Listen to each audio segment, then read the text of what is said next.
ಮೀನರಾಶಿ. ಮೀನರಾಶಿಗೆ ಚತುರ್ಥದಲ್ಲಿರ್ತಕ್ಕಂತಹ ಗುರುವು ಪಂಚಮಕ್ಕೆ ಬಂದು ರಾಶಿಗೆ ದೃಷ್ಟಿ ಕೊಡ್ತಕ್ಕಂತಹ ಒಂದು ಒಳ್ಳೆ ತಿಂಗಳು. ಮಾನಸಿಕ ಕ್ಷೋಭೆಯಿಂದ ಬಳಲ್ತಾ ಇದ್ದೀರಿ ಆಲ್ರೆಡಿ, ಅದೆಲ್ಲ ಕಡಿಮೆ ಆಗ್ತದೆ. ಫೈನಾನ್ಸು ಇಂಪ್ರೂವ್ ಆಗುತ್ತೆ.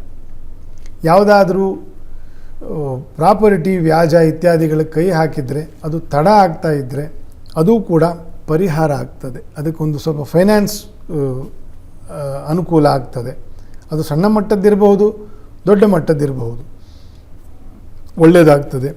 ಸರ್ಕಾರದ ಸಂಬಂಧದಲ್ಲಿ ಇರತಕ್ಕಂತಹ ಜನರಿಗೂ ಕೂಡ ವಿಶೇಷವಾಗಿರ್ತಕ್ಕಂಥ ಒಂದು ಅವಕಾಶ ಆಗೋದು, ತಾತ್ಕಾಲಿಕ ಟೆಂಪರರಿ ಕೆಲಸಗಳು ಪರ್ಮನೆಂಟ್ ಆಗ್ತಕ್ಕಂಥದ್ದು, ಇದೆಲ್ಲ 9ನೇ ದೃಷ್ಟಿಯಿಂದ ಗುರುವಿನ ಬದಲಾವಣೆಯಿಂದ ಫಲವನ್ನು ಹೇಳಬೇಕು.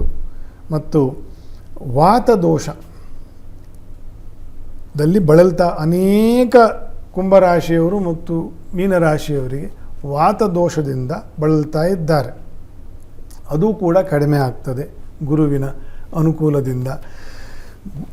ನಮ್ಮ ಕುಂಭರಾಶಿಗೆ ಹೇಳಿದಂತೆ ಮೀನರಾಶಿಯವರು ಕೂಡ ಆಹಾರದಲ್ಲಿ ಎಲ್ಲಿ ತಿಂತಾ ಇದ್ದೀವಿ, ಎಷ್ಟು ತಿಂತಾ ಇದ್ದೀವಿ, ಏನು ತಿಂತಾ ಇದ್ದೇವೆ, ಇದರ ಬಗ್ಗೆ ಹೆಚ್ಚು ಗಮನವನ್ನು ಹಾಕಿದರೆ ಆರೋಗ್ಯವು ಕೂಡ ವಿಶೇಷವಾಗಿ ಚೆನ್ನಾಗಿರ್ತದೆ.